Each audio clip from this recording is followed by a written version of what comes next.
Hello, Raider Nation. This is Hondo Carpenter, your Las Vegas Raiders beat writer on Sports Illustrated and host of the Las Vegas Raiders Insider podcast. It's good to be with you today. I am here in Cincinnati, where literally right in front of me is the field. The game is over. Um, I'm sure that you are already well aware of the outcome. It was a 41-24 drubbing of the Raiders by the Cincinnati Bengals. We're going to get into it today. There's a lot of things to get into. There's a lot of things here to discuss. Let's start with the obvious. Five players go down with major with ankle injuries. They were already down several guys. They lost several more. In fact, Harrison goes out. Harrison Bryant goes out. They were down to their final five offensive linemen, literally holding the thing together with scotch tape. It was a very rough day for the Raiders. Antonio Pierce, we've already got the video up. We got the audio up. You can go watch it yourself. I would highly recommend every Raider member of Raider Nation watch that press conference. He was what he usually is, straightforward. And whether you like AP or you don't like him as a coach, I think you have to respect him as a man. And he answers questions right on. He talked about during the bye week, they have to look at everything: coaching, playing, all of it. Everything has to go under the microscope. I had already told you this last week when I said if they get to the bye week at 2-7, they're going to have to. And I'm not calling for anyone to get fired. I want to make that clear. I mean, that's a decision that AP and he's going to have to make. And Tom Telesco, they don't need me calling for anything, nor anyone else. There's things that they know and they're aware of. Quite frankly, with all of the injuries, I'm stunned that they got 17 points. I am. And it is what it is. I'm not sitting here pretending that it's a moral victory, but with all of those injuries, I thought the play calling was very good early, which it's been. I mean, four of the first five games, they scored touchdowns on their first drive. And AP said they got to look at that. They clearly got to look at that. But as the game went on, it limits what you can call. As guys continue to go down, as you're down to your final five offensive linemen, I mean, you guys know me. I have made people angry with my criticism of coaches. I have made people angry when I have praised coaches. My job isn't to try to make either extreme or either side happy. My job is to call them the way I see them. And I put my name on stuff. So people want to mock me or take me, that I don't care. That's their certainly their right. But at least I put my name on stuff and I say exactly what I feel and what I'm hearing. That being said, I looked at this game as guys kept going down. And I mean, there was very little that they could do. Can you look at a play and said, I would have called this, I would have called this? Yes. But when you're down to five line, and remember, they're down to five, but some of those guys playing were injured and just battling. If you're looking for any good in this, and I think there are two things that you walk out of here good. The Raiders are now tied for the first pick in the NFL draft next year. So if there is a franchise quarterback, and I'm not sure of that now, just because I'm not spending any time on it, you're clearly in the hunt for it. You lost to Carolina, so if you and Carolina both finish with the same record, you hold the tiebreaker. If um, if the Browns lose out, then you are, you know, same there. Then the Browns actually have the tiebreaker on you. So that's one thing I think that I'm sorry, I'm turning my pager off. That's one thing that I think you can find as a bright spot. And then I'm going to give you one more. And no one is going to want to hear this. Okay. But it's truth. And I'm going to tell you, you saw the Raiders that were there healthy, that were fighting till the very end. Nobody quit. And I realize that a lot of you say, well, they already quit. They're terrible. Okay. The quality of the football team is on those who assemble the players. But the way that the players play is their responsibility. And I think that's something that if you're a Raider, you looked at a bunch of young players. JPJ, Jackson Powers Johnson, was very vociferous in the locker room that he was proud that nobody quit. And I agree with him. And he's a guy that's going to be here a long time. When you look at those young players fighting and scrapping down, they could have quit. Now, I want you to hear this. This is not going to be a, hey, let's justify a 2-7 record because there isn't a justification of it. I'm just simply taking a moment and giving you what I thought were two bright spots today if you're looking for bright spots in a very dark storm. And, if the Raiders go on and pick the next big franchise quarterback, no one will look back at this game with anything other than appreciation for a loss. And if they go and they get the first pick and make the wrong pick, everyone's going to say, well, like that Waterboy movie, we suck again. I mean, it's either one, but I'm looking for those two things. I think clearly the Raiders have a problem everywhere, and I think it was smart for AP to address it and just say we have to look at every single thing in the bye week. Like I said last week, I addressed this with you and said the bye week was going to be vitally critical because if they go into it at 2-7, there is just simply they have to resurrect something. Now, let me be the realist in the room. I am the one who has continually maintained the Raiders will never find any level of success until they can sustain some continuity. All right. That's the reality. But I think it's also fair, and I am not calling for anyone to get fired. I think that AP, should get his 2 seasons to show something. So I'm not calling for that just because at what point do you trust that you're going to go pick the next right coach? And let's be fair to Mark Davis. If he says, nope, this ain't it, okay. It's his team. He's earned the right to do what he wants. He listened to the players this time. But I want to make it clear I'm not advocating for anything like that with AP. But the reality is at 2-7, he's battling and he's certainly going to be his future is going to be in the mix. Right or wrong, it's reality. And I live in Realville with you. Just like I wouldn't trade Nate Hobbs, I wouldn't trade Robert Spillane. But when you come up to the draft with the trade deadline, I wouldn't trade Colton Miller. But someone said to me, if what if the inside the building thought is, okay, we're going to reload? Well, I addressed it this week. There's no rebuild here. But okay, if that's what you decide, that's their call. And those are guys that have value you can get something for. Obviously, we know they could get something for Max, but I've already made it clear I wouldn't trade Max. Max is untouchable and should be. I 100% support Mark Davis. I saw a lot of email this week, people being very critical of Mark for saying that Max is off the table. I 100% agree with that. I think that was one of the best moves that Mark Davis made. A great move. But you look at this team right now, there are questions all over the field. The defense, which has been, I believe, um,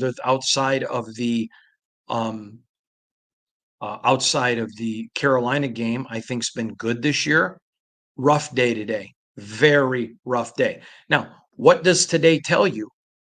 I think you had two pretty equal teams here. The difference was one of them had a franchise NFL quarterback.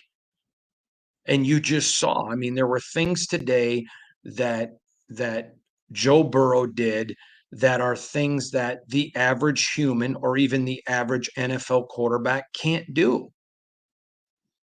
There were a couple of plays where his vision is phenomenal, literally looking in one direction while the play is developing in another, and somehow he's able to watch it. I don't know how, but I mean, he's a phenomenal player. So I think that all of us can agree at this. And whether you agreed with my analysis that a rebuild is not necessary, Zeke and I talked about that on Friday, and if you didn't see it, I really encourage you to go watch. But um, the Raiders don't have a quarterback. They just don't have one, and that's a reality. Now, could any one of the guys on this roster step up in these final 8 games and all of a sudden blossom? Absolutely. Absolutely. But heretofore, 9 games in, nobody has, and I think the message is clear. Unless somebody blows them away in these last 8 games, they've got to go get a quarterback, period. You don't win in this league with great players without a great quarterback. And, someone's gonna mention a Trent Dilfer. Okay, Trent Dilfer did what he did exceptionally well. I take umbrage with people that say he wasn't a great quarterback. He was great at what they asked him to do. Was he a Joe Burrow or a Patrick Mahomes? Not in the least bit. But I think if both teams were healthy today, I think you saw 2 pretty evenly matched teams, maybe even the Raiders a little bit better. That's why if you didn't watch Friday's podcast, you really should. The difference is a quarterback, and the Raiders just don't have one. They just simply don't have one. And if you're Mark Davis, you walk into a room and I would presume Tom Brady would be walking in with them, and the first thing you write on the wall is quarterback. Who are they going to go get? Now, if they don't get the first pick and there's only one guy that they think is a generational guy, then they're going to have to go to them and make an outlandish offer. And like last year, maybe they don't make the move. Maybe there's a team that says we won't move.